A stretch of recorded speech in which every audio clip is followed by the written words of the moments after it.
You're listening to Lead Through Strengths, where you'll learn to apply your greatest strengths at work. I'm your host, Lisa Cummings, and I'm always telling you, it's hard to find something more energizing than using your natural talents every day at work. Well, something that's just about as energizing as when I get to hang out with my other host here in the room, Tyann Osborne. Hi. So today's episode is all about using your strengths to make things easier, to make life easier. There's actually a very high return on effort from using your strengths to get things done. However, many of us do things the hard way. So true. Why do we do that? Maybe we don't know we are. Yeah.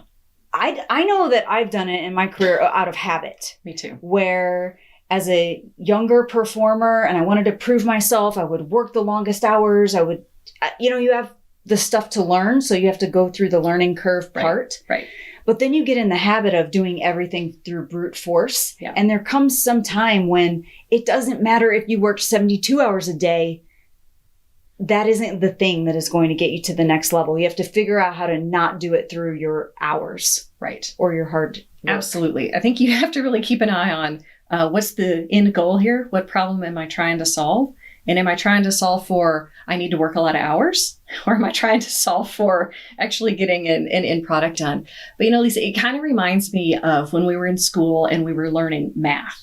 Because I don't know if your math teacher was like this, but mine was, where anytime you learned a new concept, you would learn it the hard way, where you had to do it all by hand and write it all out. And then like the next day when you came in, then the teacher would say, okay, and here's the formula or here's the shortcut. And then invariably you were like, why didn't you teach me that the first time?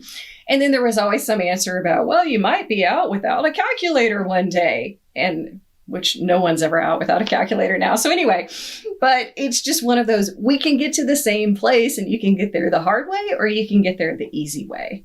And it's interesting that as adults or in our corporate world, we tend to think that the easy way, that there's something wrong with it. And it's funny how many times someone will kind of fight me on this concept or say like, that's cheating. I have to do everything the hard way or, go uphill both ways, little brother on my back in the snow with no shoes or else it doesn't count. Like, where do we get that message? It does make people feel awkward. There was a time when I was talking about strengths making you feel like work is easier, that you could enjoy it, that you could be energized by it, that it makes you feel excellent with less effort. Yeah. All of the ease, right. Ease, enjoyment, and effort. Yes. And they're like, so making work easy, it was this kind of cheating response. Like, so the goal is to make everything easy as if it's a shortcut that brings low quality. Isn't that funny that it can only be work if it feels like it's awful or hard or I have to trudge off to the salt mine every day. And it's like, no, that's not how it's supposed to be. And frankly, if it feels that way, I would say maybe we ought to take a pause and look at what's going on because it doesn't have to be that way. But this is a concept you and I talk about all the time. And I use this almost daily in my conversations with clients and other people and even kids. It doesn't have to be that hard and you're making it too hard. And so here's where I think having like a spirit guide or a trusted person you can talk to can really help, because when you're the one making it hard, it's almost impossible to see that you're the one making it so hard. It can be really hard to get yourself out of that. Yes. Yeah. Because it makes sense to you at the time. You even did it to me as an accidental coaching one time. I remember I was like, but I need to do more of this because I want this on my resume. I need this credibility. And then you said, it's already on your resume and it will still be on your resume if you don't do it anymore. And I had this moment where I was like, oh, right. It's draining me. There are other ways to build this career. Right. And I don't have to continue that one. Somehow I got convinced this is the one. And I also think with people like Gary Vaynerchuk, There's a lot of messaging right now about the hustle. And I'm not saying that hard work isn't Right. good. And I'm not saying that there isn't a time in your career or when you're new to something, like in startup mode for something. A lot of times it is a glut of effort at the beginning. Yeah. So I don't fully poo-poo the idea of hustle, because I don't want that to mean, well, then I believe in lazy. But I think that's part of that's part of the problem. It's like easy doesn't equal lazy, but for some reason we tell ourselves it does. Yeah, I think that's baggage associated with that. Or that if it's not a struggle, it doesn't count, or something like that. I think that's kind of an American thing too. I don't know where that comes from, but I would just say, let's revisit that. I don't think that is the way it has to be. I don't think you have to work 28 hours a day. How do you know when you're making it hard? So let's say I hire you as a coach and I'm like, I'm totally overwhelmed. I'm working late into the night. I'm not seeing my family. Right. It's just too much. Right. And you're going to be assuming that I'm probably making something tougher than it needs to be. Yeah. How do we even uncover what it is? I would say first thing you've done well is you've brought somebody in else to help. So spirit guide. But again, you don't have to hire somebody, but do ask for help, because being overwhelmed and then just trying to muscle through, here's what I know to be true. More of what's not working is going to get you more of what's not working. Ooh. You know, tough truth. I got to put that on a t-shirt. And that's often what our natural response is when something's not going well. We're like, I'm just going to double down. Well, guess what? That's going to get you twice as much of what's not working. So good on you that you could recognize, I need help. I need help. And so, but often we don't know where we need help. So here's what I have people do. Just where's the crunchy? Where's the frustrating part? So here's a true story. I was working with an executive at a high-tech computer manufacturing place that we both worked at one time. And she was very frazzled, very frustrated. And you could just see it. She exuded this kind of hot mess energy. You know what I mean? You ever met somebody like that? Just sort of, and it was sort of repellent, honestly. It was sort of like, ugh, I don't want that to get on me. And you can imagine how that made her team feel and how that made her clients feel. And so I was asking her, I'm like, what is going on?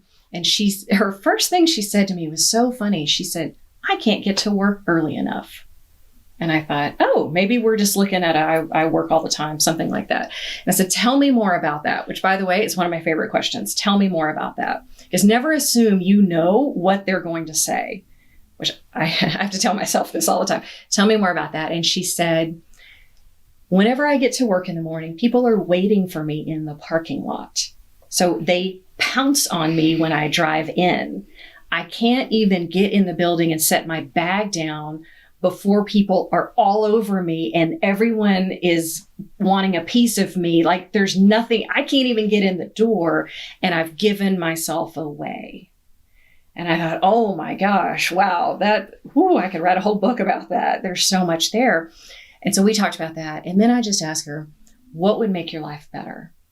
And she said, I would just like to walk in the door and put my bag down and get a cup of coffee and have a few minutes to look at my calendar, plan my day, and then start.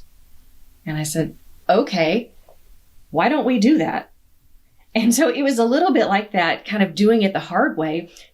Her solution was, I'll just get to work earlier. And so literally she had backed her work up to where she was showing up at 6 a.m., but then people kept showing up at 6 a.m. So whatever time she got there, that's what time they got there. I'm like, you're going to start having a cot in the parking lot. This is crazy. Why don't you just set a boundary and tell people what you need? And all you need is an hour or 30 minutes or whatever. I said, that's not unreasonable. Just tell people. And she couldn't see it, but so it was so easy for me and so aha for her. So again, she was doing the things the hard way. I'm like, let's just make it easy. Let's just set a real easy boundary. Totally changed her life. It's amazing when one thing, this might be one of your magic powers, because you did it for me, you did it for her. There are a lot of these conversations where you just need another person. By the way, you've done that back to me too. So I appreciate that. Well, you also have this other great favorite question. So besides, tell me more about that. one that I think that you've asked very well on this theory of seeing where you've made a barrier between getting to the life that you want and the one that you're in, where you're just like, I'm making it all too hard and I can't do it all. Your question of what would you do if you were brave? You have to get in reflection mode to really answer the question. Yeah. But don't you love that question? Yes. Because even for her situation, this isn't like, a lot of times when we're talking about this brave question, it's more like I'm self-actualizing and I'm trying to come up with what would I do with my life if I were brave. Right. That's deep and it takes a lot of reflection and there are probably 5 great answers to it. But what about her scenario? Yeah. If you had just said, like, what would your solution be if you were brave? Yeah. And what's fascinating is, we've talked before about fear, and I think she was afraid to set a boundary because it was so easy when I asked, what would make your life better? She's like, I just want to put my purse down. I would like to have a cup of coffee. I would like to look at my calendar. I'm like, okay, well, that all seems super easy. None of that is crazy at all. She wasn't asking for a personal driver and, a corner office or anything crazy. She was just asking basically for boundaries. And okay, well, what was holding her back from doing that? Fear that if she told somebody no, what would happen? She would be seen as a bad leader. She would be seen as a manager who didn't really care. That a good manager gives everything to their team and, whatever, all these things, all the shoulds she should be doing. And so I love that question. I wish I could take credit for it. I'm sure I heard it somewhere though, but what would you do if you were brave? Because often, again, your body knows the right answer, but your brain won't let you go there because of fear that holds us back. So what would you do if you were brave? You're like, you know what? I wouldn't even do this project. Okay, well, why not? Because it doesn't matter. This isn't really what we should be doing anyway. This thing is a waste of time. Our customers don't even want this. What I really do, I would explore this other thing. Okay, well, how come we don't do that then? Well, because we tried that once and it got shot down. Or, well, we're so far down the path now that we've expended all this time and energy, so I can't say no, or whatever it is. And so we don't even let ourselves go there. That's a great question. Yeah, it is. And you may not always use the answer. Like, that's another really great practical example. Yeah.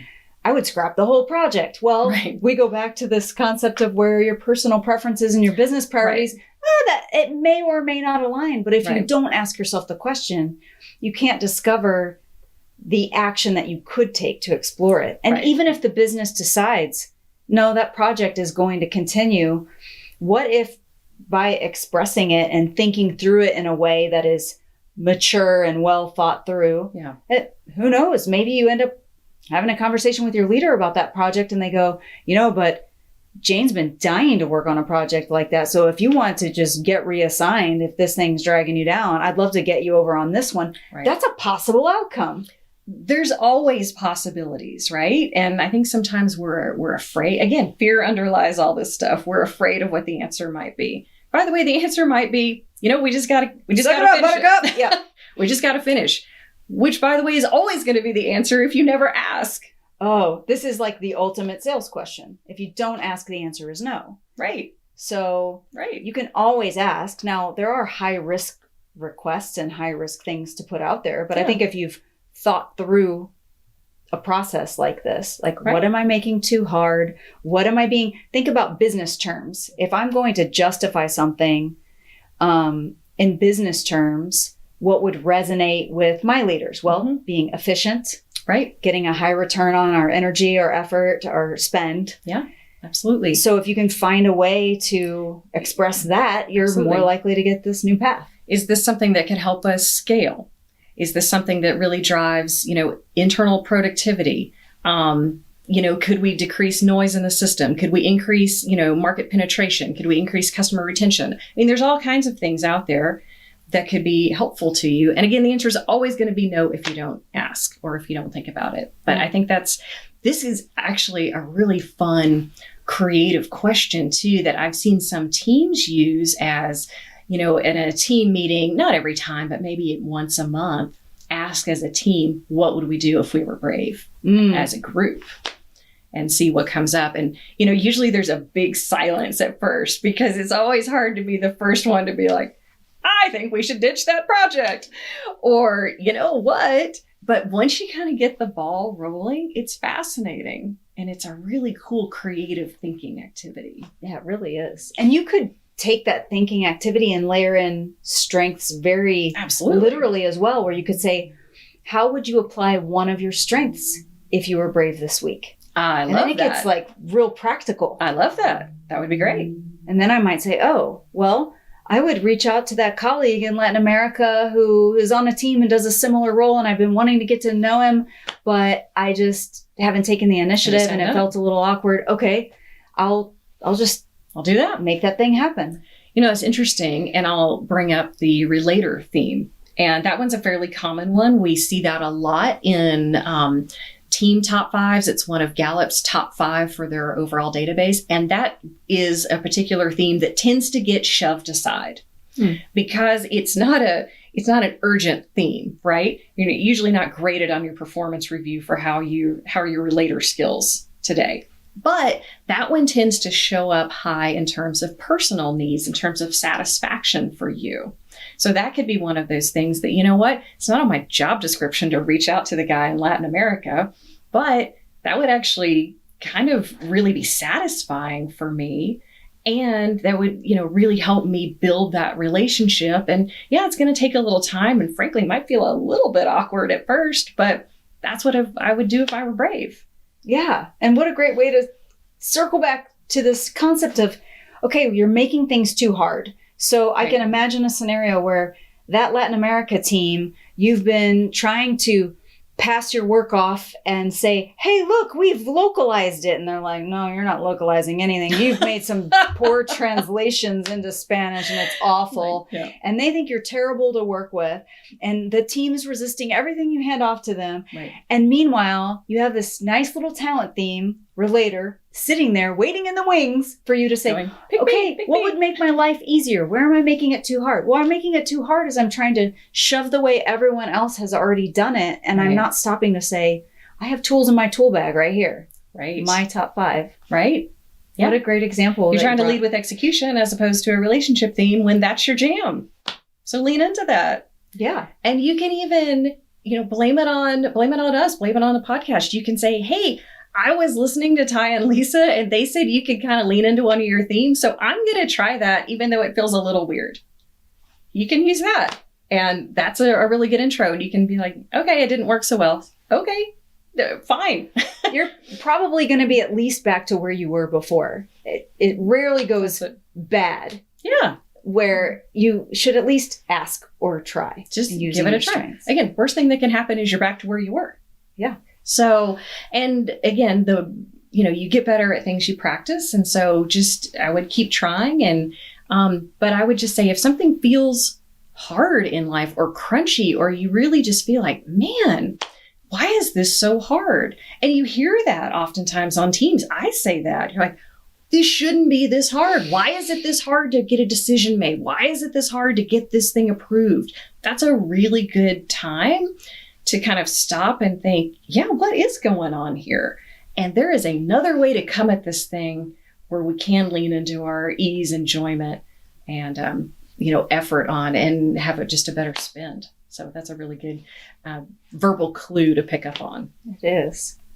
Every time I talk to Ty, I think of song lyrics. So now I'm thinking of this Cake song where I think it's Short Skirt, Long Jacket, where they say she uses a machete to cut through red tape. And I'm thinking about your talent themes as your machete. Yeah. And now you've got some red tape. You've got like, I can't get why is it taking so long to get this approved? Why is there all of this bureaucracy? Yeah. There you start getting your strengths out. When you talk about your easy button all the time, you have one laying around here somewhere. I mean, that's it. That's your way forward. And so if life feels hard, if projects feel hard, if communication feels hard, whatever it is, go back to your strengths and like, okay, there's got to be a better way to do this. It doesn't have to be so hard. There's no medal for hard. There's no giant report card in the sky that it's going to be like, gosh, Lisa did everything the hard way. Well done. That's not how life works. Because if you spend all of your energy on things that don't matter, getting things done the hard way, you're not going to have energy for the stuff that does matter. And we're never going to get the best of you out in the world because all of your goodness has been sucked up on junk. Make sense? I mean, it's the end. That's it. If you want the best of you, bring yourself the things that bring you ease, energy, and enjoyment. Remember to ask yourself that question. What would you do if you were brave?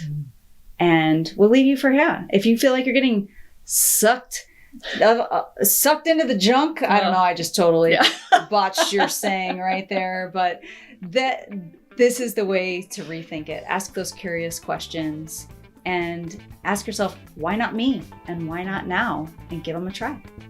All right. With that, we'll see you next time. Bye for now. Bye.